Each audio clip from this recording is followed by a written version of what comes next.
Tahap pemungutan suara pada Pilkada serentak 2020 telah selesai digelar pada Rabu 9 Desember 2020. Lebih dari 1.000 kandidat dari 270 daerah di Indonesia ikut bertarung dalam kontestasi politik ini. Pilkada 2020 menuai kontroversi, tak hanya lantaran digelar di tengah pandemi COVID-19, namun sekaligus memperlihatkan kuatnya tren politik dinasti.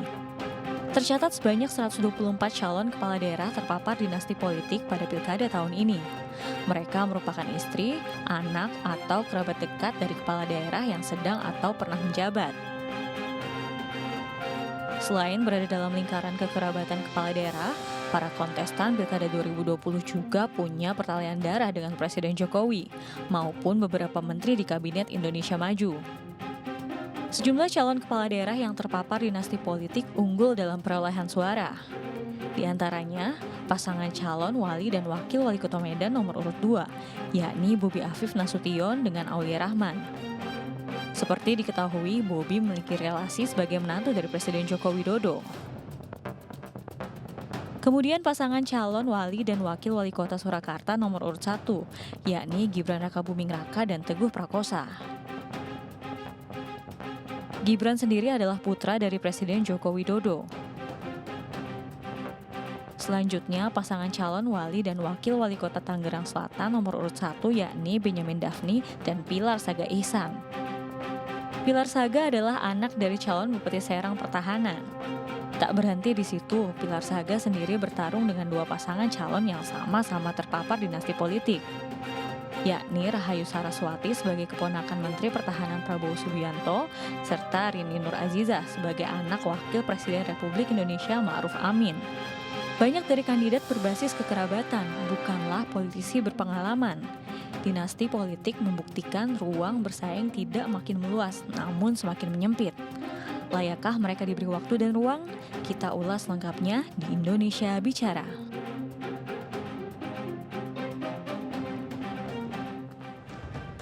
Tadi sudah dibuka di segmen ini paket berita terkait dinasti politik. Kita tahu bahwa tidak semerta-merta if you are somebody ya tadi bisa memenangkan pilkada ataupun pemilihan kepala daerah di beberapa wilayah. Karena contoh telah membuktikan tadi ada beberapa nama yang memang harus menelan kekecewaan dalam pilkada 2020. Walaupun ini masih hitung-hitung cepat ya, tapi kita masih menunggu 15 Desember nanti hasil resmi. Namun biasanya quick count atau hitung cepat ini adalah gambaran bagaimana nanti hasilnya. Kita tahu Gibran hampir 90%, lalu Bobi juga di atas 50%. Namun untuk beberapa nama seperti Saraswati, tadi Rahayu dan juga Ibu Siti ya, anak dari Pak Ma'ruf juga dipastikan mungkin akan terhenti.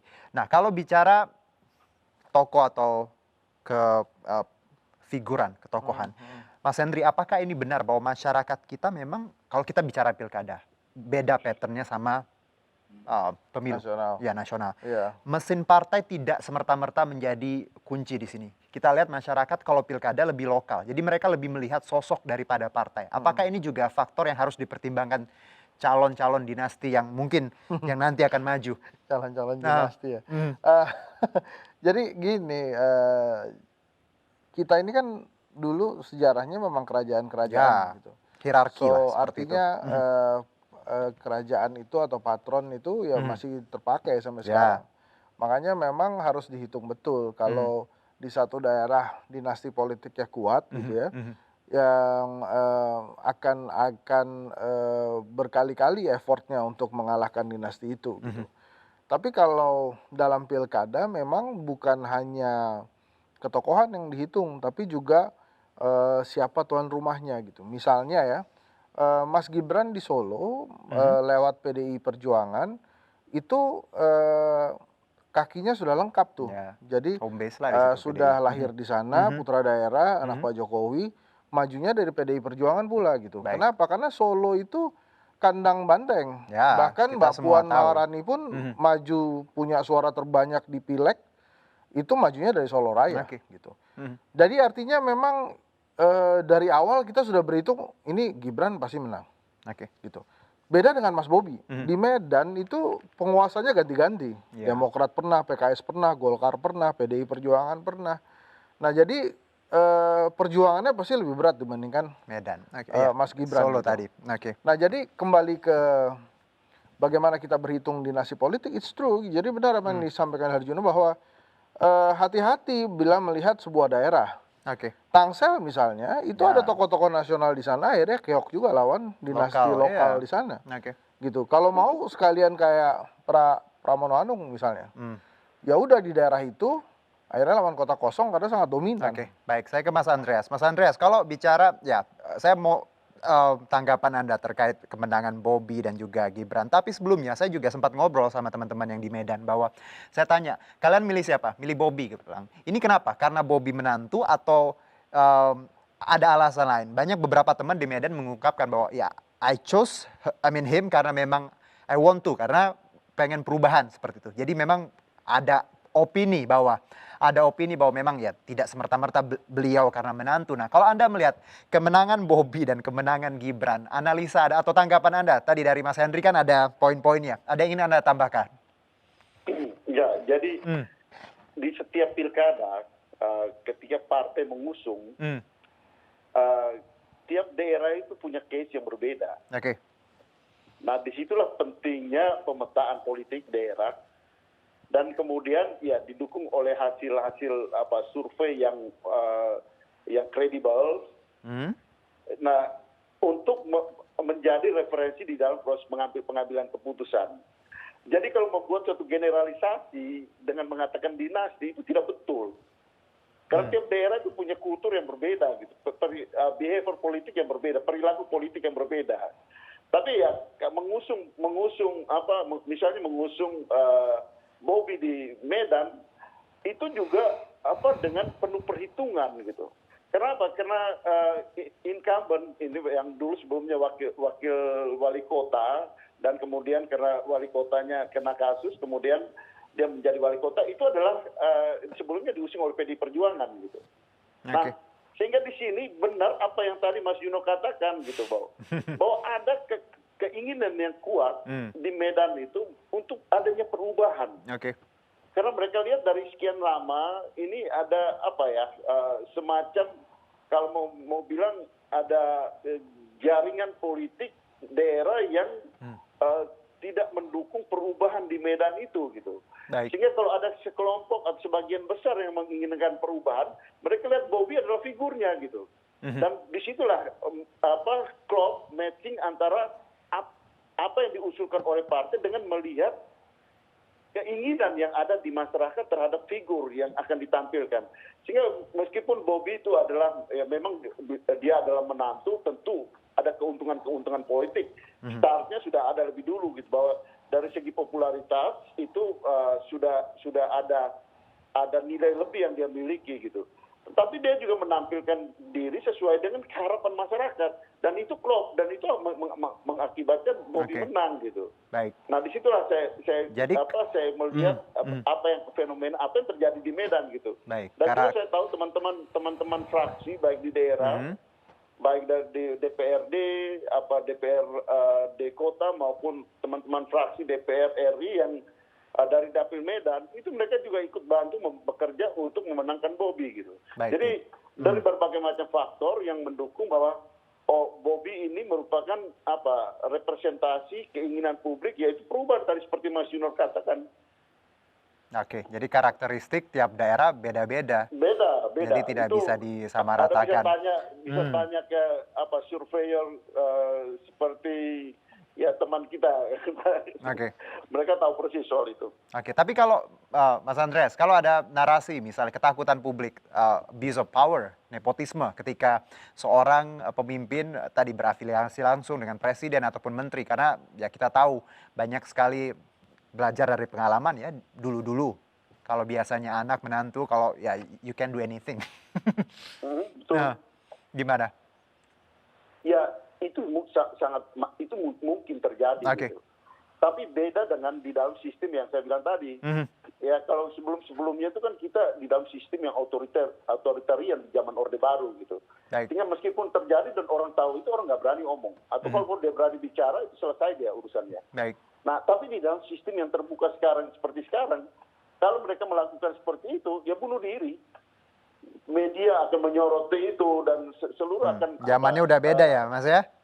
Iya, ya kita lihat aja kemarin ada menteri yang tertangkap Baik, saya ke Mas Henry. Mas Henry, Ya.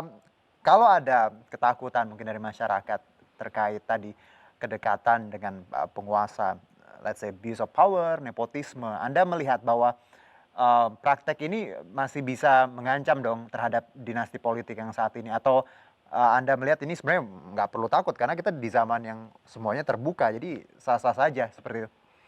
Ya sebetulnya Hmm.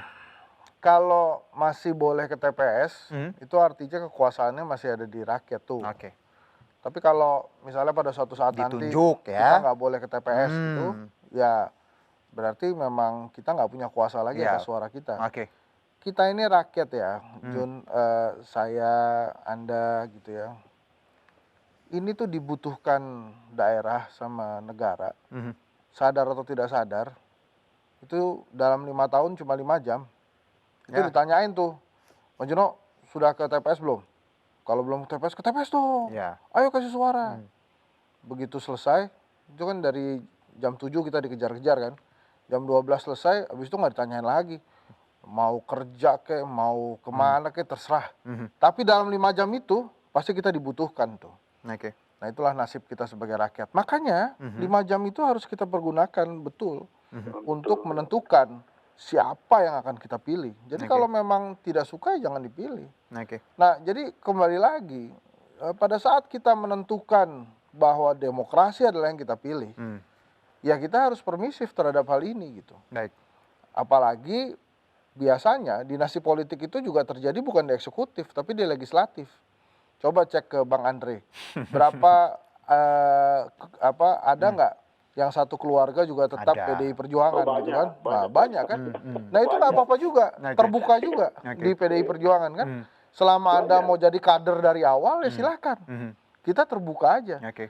Makanya dan kalau dinasti itu nggak cuma di politik lah, di kehidupan profesional juga itu terjadi. Bahkan di bulu tangkis saja ada yang satu lapangan tuh ada kakak kan. Ya. Jadi as long as kita punya kapasitas, kita punya kapabilitas, kembali lagi dalam demokrasi. Kemudian rakyat mengizinkan dan memilih kita, ya itu adalah Oke. nasib kita. Ini tuh. menarik, Anda melihat selama kita punya kapasitas, kapabilitas, kualitas ya seperti itu, Ya. Anda punya hak untuk maju, Ya. siapapun Anda, anak siapapun. Tapi kadang calon yang dipilih partai adalah Ya, tadi. itu nasib. Lah, kita mau ngomong gimana lagi? Karena gini. Itulah misalnya kayak Mas Gibran itu kan, Ya. PDI Perjuangan sudah pilih. Terus kemudian ada Mas Gibran. Jadi nasib. Terus kemudian dicek kan, kan pasti kan kalau ditanya Bang Andre, oh kita sudah cek kok popularitasnya, elektabilitasnya ini lebih bagus Mas Gibran. Gitu. Oke. Ya udah, berarti kan kembali lagi ke sifat asal partai politik, yaitu menuju kekuasaan kan. Ya. Kalau kita lihat Mas Gibran, wah ini peluang menangnya ada nih, walaupun Pak Teguh juga sebelumnya menurut saya sih asal PDI Perjuangan pasti menang juga di Solo gitu. Tapi kan masalah nasib aja. Anda tidak memiliki kedekatan terhadap pemilik kekuasaan. Nah, politiknya begitu. Baik, Mas Andreas. Sedikit Mas Andreas, kita sebelum kita tutup segmen ini, mungkin satu, kalau kita bicara tadi kaderisasi, banyak masyarakat yang menyoroti ketika ya nggak masalah sebenarnya punya kualitas, anaknya siapapun, asal tadi memang ingin berjuang, ingin kerja keras. Namun yang menjadi mungkin banyak menjadi narasi sorotan seperti itu ketika si A misalnya dicalonkan dan itu menggagalkan atau melangkahi orang-orang yang sudah tadi saya sebutkan berdekade di partai, lalu mungkin proses masuk ke pertarungannya yang disoroti. Ada jalur khusus, bukan jalur normal atau jalur mungkin kalau di luar ada konvensi seperti itu. Anda melihatnya seperti apa? Nggak benar juga gitu. Oke. Kenapa? Karena toh akhirnya yang dicalonkan tuh cuma hanya satu pasangan. Oke. Bahwa itu adalah proses proses yang rekrutmen politik yang biasa gitu. Dalam arti apa? Bahwa di dalam itu ada berbagai macam faktor, ada berbagai macam aspek. Tapi tentu partai melihat kemungkinan pertama ya dia kemungkinan untuk menang dan kemudian kader partai. Dan juga ada aspek lain bahwa ketika dia diusung, itu di bawah mesin partai itu akan mendukung. Jadi ada pertimbangan pertimbangan politisnya, ada pertimbangan bagaimana secara sosiologis, ya dia mempunyai modal-modal sosial yang kemudian membuat ketika dia turun Baik. ke bawah itu mendapat pendukungan yang kuat dari masyarakat dan dari struktur-struktur partai di bawah yang tidak menimbulkan konflik. Karena mereka mau bekerja serius untuk memenangkan si figur yang Baik. diusung oleh partai gitu. Mas Andreas. Jadi partai melihat hal-hal yang kalau partai itu mau maju, mau menang, mau memenangkan suatu kontestasi, dia harus menghitung objektivitas, terutama mengikuti pikiran apa yang ada di masyarakat gitu. Oke.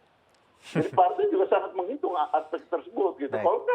Kalau Dengan kan kata lain dipilih oleh memang ya rakyat, karena rakyat yang pilih. untuk wilayah Medan Bobi memang menjanjikan dan Surakarta ya Gibran menjanjikan seperti itu ya. Ya, tapi sayangnya- nasib dan garis sayangnya tangan tadi juga media dihitung, John. Media hanya menyoroti 2 daerah itu, masih banyak daerah lain. Iya.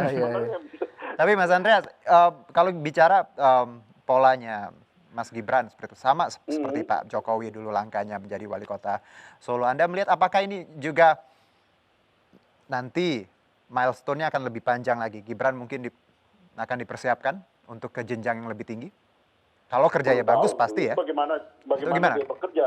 Oke. Bagaimana dia bekerja? Karena Pak Jokowi itu kan juga sebelumnya kan ya maaf aja kalau kita bilang Oke. bukan somebody yang sangat dikenal, tapi dia Benar orang yang sekali. bekerja serius Nah, dan mau jadi ini menunjukkan malah menunjukkan pembuktiannya, prestasinya, gitu. pembuktiannya malah nanti kerja keras. Akankah dia bisa Kerja keras. menyamai atau melampaui sang ayah seperti itu ya? Betul, Oke, karena baik. yang memilih kok rakyat gitu, Ya. bukan partai politik. Baik, Mas Andreas terima kasih atas waktu dan insight-nya. Sehat-sehat, Oke. salam untuk teman-teman di PDIP. Selamat ya untuk beberapa wilayah, luar biasa. Oke, terima Semoga kasih. menghadirkan pemimpin yang jujur, adil, dan tadi bisa mesejahterakan rakyat. Amin. Terima kasih. Amin, amin. Merdeka. Baik, kita jeda dulu. Merdeka, Merdeka. Bang Andreas. Bang Hendri kita jeda dulu ya, merdeka.